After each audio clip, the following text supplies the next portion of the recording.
കോട്ടയം ഏറ്റുമാനൂർ ജൈനമ്മ കൊലക്കേസിൽ അന്വേഷണം അവസാന ഘട്ടത്തിൽ. DNA പരിശോധനാ ഫലം മാത്രമാണ് ഇനി ലഭിക്കാനുള്ളത്. ബാക്കിയുള്ള അന്വേഷണം കോട്ടയം സ്റ്റേറ്റ് ക്രൈംബ്രാഞ്ച് പൂർത്തിയാക്കി. ടോബി ജോൺസൺ ചേരുന്നുണ്ട് വിശദാംശങ്ങളുമായി കോട്ടയത്ത് നിന്ന്. ടോബി, ഇതൊരു ശാസ്ത്രീയ തെളിവ്, ഈ കണ്ടെടുത്ത തെളിവുകൾ ഒന്ന് ഊട്ടിയുറപ്പിക്കുക, കണക്ട് ചെയ്യുക, അതാ DNA പരിശോധനാ ഫലമാണ്.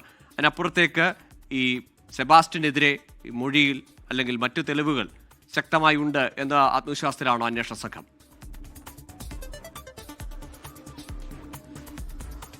ഗൂഗിൾ, തീർച്ചയായിട്ടും ഫെബ്രുവരിയിൽ അന്വേഷണം ആരംഭിച്ചപ്പോൾ മുതൽ തന്നെ കൃത്യമായിട്ടുള്ള ഒരു രീതിയിലാണ് അന്വേഷണ സംഘം മുന്നോട്ട് പോയിക്കൊണ്ടിരുന്നത്.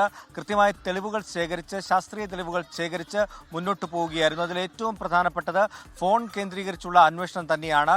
സെബാസ്റ്റ്യന്റെയും ജൈനമ്മയുടെയും ഫോൺ കേന്ദ്രീകരിച്ച് നടത്തിയ അന്വേഷണത്തിൽ തന്നെ നിർണായകമായിട്ടുള്ള വിവരങ്ങൾ ലഭിച്ചു. ഈ സെബാസ്റ്റ്യൻ ജൈനമ്മയുടെ ഫോൺ ഉപയോഗിക്കുന്നതിന്റെ CCTV ദൃശ്യങ്ങളടക്കം അന്വേഷണ സംഘത്തിന് ലഭിച്ചിട്ടുണ്ട്. അതോടൊപ്പം തന്നെയാണ് ഈ പണയം വെച്ച സ്വർണ്ണമടക്കം കണ്ടെത്തി. അതുപോലെ തന്നെ സെബാസ്റ്റ്യന്റെ മൊഴി പ്രകാരം ഒരു ഫ്രിഡ്ജ് വാങ്ങിയിട്ടുണ്ടായിരുന്നു. ആ കാര്യങ്ങൾ, അതായത് സാമ്പത്തിക ഇടപാടുകളെക്കുറിച്ചുള്ള വിവരങ്ങൾ അന്വേഷണ സംഘത്തിന് ലഭിക്കുന്നു. അങ്ങനെ ഈ കേസുമായി ബന്ധപ്പെട്ട മറ്റു കാര്യങ്ങളെല്ലാം തന്നെ അന്വേഷണ സംഘം അന്വേഷിച്ച് കണ്ടെത്തുകയും അത് പൂർത്തിയാക്കുകയും ചെയ്തിട്ടുണ്ട്. ഒപ്പം തന്നെ നിരവധി സാക്ഷിമൊഴികളടക്കം തെളിവായി ശേഖരിച്ച് അതിൽ എടുക്കുകയും ചെയ്തു. ഇനി ലഭിക്കാനുള്ളത് ഈ പറയുന്ന ഒരു അസ്ഥിയുടെ DNA പരിശോധനാ ഫലം മാത്രമാണ്. നേരത്തെ രക്തസാമ്പിളുകൾ പരിശോധിച്ചപ്പോൾ അത് ജൈനമ്മയുടേതാണെന്ന് കണ്ടെത്തിയിരുന്നു. അപ്പോൾ ഇനി വരേണ്ടത് ഈ അസ്ഥിയുടെ DNA പരിശോധനാ ഫലമാണ്. അതുകൂടി വന്നാൽ ഇത് ജൈനമ്മയുടെ മൃതദേഹമാണെന്ന് സ്ഥിരീകരിക്കാൻ സാധിക്കും. അതിനുവേണ്ടിയുള്ള കാത്തിരിപ്പിലാണ്. എന്തായാലും ഇനിയൊരു ചോദ്യം ചെയ്യൽ ഉടൻ തന്നെ ഉണ്ടാകില്ല. ഈ DNA പരിശോധനാ ഫലം വന്നതിന് ശേഷമായിരിക്കും തുടർ നടപടികൾ സ്വീകരിക്കുക. എന്തായാലും അന്വേഷണ ഉദ്യോഗസ്ഥരുമായി നമ്മൾ സംസാരിച്ചപ്പോൾ മനസ്സിലായത് അന്വേഷണം ഏകദേശം അവസാന ഘട്ടത്തിൽ എത്തി എന്ന് തന്നെയാണ്.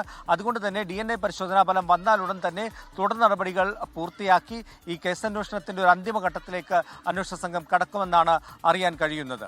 ടോബി, ഇതോടൊപ്പം ബിന്ദു പത്മനാഭൻ കൊലക്കേസ് അല്ലെങ്കിൽ തിരോധാന കേസുമായി ബന്ധപ്പെട്ട് ആലപ്പുഴയിൽ നിന്നും ഇതേ സമാനമായി ഈ സെബാസ്റ്റ്യനെ വിശദമായ അന്വേഷണത്തിലേക്ക് കടക്കുകയാണ്.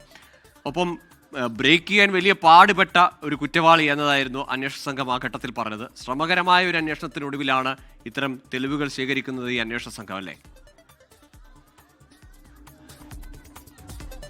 തീർച്ചയായിട്ടും 14 ദിവസത്തോളം കസ്റ്റഡിയിൽ വാങ്ങി ചോദ്യം ചെയ്തു. ഈ ചോദ്യം ചെയ്യലിന്റെ ഏകദേശം 10 ദിവസത്തോളം ഒന്നും തന്നെ മിണ്ടാതെ, അതായത് ചോദ്യങ്ങളോട് ഒന്നും തന്നെ പ്രതികരിക്കാതെ നിൽക്കുന്ന ഒരു പ്രതിയെയാണ് നമുക്ക് കാണാൻ സാധിച്ചത്. അന്വേഷണ സംഘം പല രീതിയിൽ ചോദ്യം ചെയ്തു. ഒരുപക്ഷെ ശാസ്ത്രീയമായിട്ടുള്ള തെളിവുകൾ നിരത്തിയുള്ള ചോദ്യം ചെയ്യലിനൊടുവിലാണ് ചില കാര്യങ്ങളെങ്കിലും പറയാൻ തയ്യാറായത്. അതിനുള്ള കൃത്യമായിട്ടുള്ള മറുപടികൾ ഏറ്റവും ഒടുവിൽ നമുക്ക് മനസ്സിലാക്കാൻ സാധിച്ചത് ഈ രക്തസാമ്പിൾ ജൈനമ്മയുടേതാണെന്ന് തെളിഞ്ഞു. അത് നിങ്ങളുടെ വീട്ടിൽ നിന്ന് എങ്ങനെ വന്നു എന്ന് ചോദിച്ചപ്പോൾ അത് മറ്റാരെങ്കിലും കൊണ്ടുവന്നിട്ടതായിക്കൂടെ എന്നുള്ളൊരു ചോദ്യം പോലും ഈ സെബാസ്റ്റ്യൻ ജയിലിലേക്ക്, കസ്റ്റഡിയിലേക്ക്, റിമാൻഡിലേക്ക് പോകുന്നതിന് മുമ്പ് പറഞ്ഞു എന്നാണ് നമുക്ക് മനസ്സിലാക്കാൻ സാധിക്കുന്നത്. എന്തായാലും കാര്യമായി ഒരു തരത്തിലുള്ള സഹകരണവും അന്വേഷണ ഘട്ടത്തിൽ സെബാസ്റ്റ്യൻ നൽകുന്നില്ലായിരുന്നു. ചോദ്യങ്ങളോടെല്ലാം തന്നെ മുഖം തിരിച്ചു നിൽക്കുന്ന ഒരു നിലപാട്. പക്ഷേ ശാസ്ത്രീയ തെളിവുകൾ സഹിതം ചോദ്യം ചെയ്തപ്പോൾ മാത്രമാണ് ചില കാര്യങ്ങൾ സംസാരിക്കാൻ തയ്യാറായത്. അങ്ങനെയാണ് ഈ ഫ്രിഡ്ജ് മേടിച്ചതും സ്വർണം പണയം വെച്ചതും അടക്കമുള്ള കാര്യങ്ങളൊക്കെ അന്വേഷണ സംഘത്തിന് അതിൽ നിന്നുമാണ് വിവരം ലഭിച്ചത്. എന്തായാലും ഈ DNA പരിശോധനാ ഫലം വന്നതിന് ശേഷം ഇനി കൂടുതൽ ചോദ്യം ചെയ്യൽ വേണമോ എന്നുള്ള കാര്യത്തിൽ ഒരു തീരുമാനമെടുക്കാമെന്നാണ് അന്വേഷണ സംഘം വിചാരിക്കുന്നത്. എന്തായാലും ഈ കേസ് ഏകദേശം അവസാന ഘട്ടത്തിലേക്ക് എത്തി എന്ന് തന്നെയാണ് അന്വേഷണ സംഘം നൽകുന്ന സൂചന. ഗൂഗിൾ.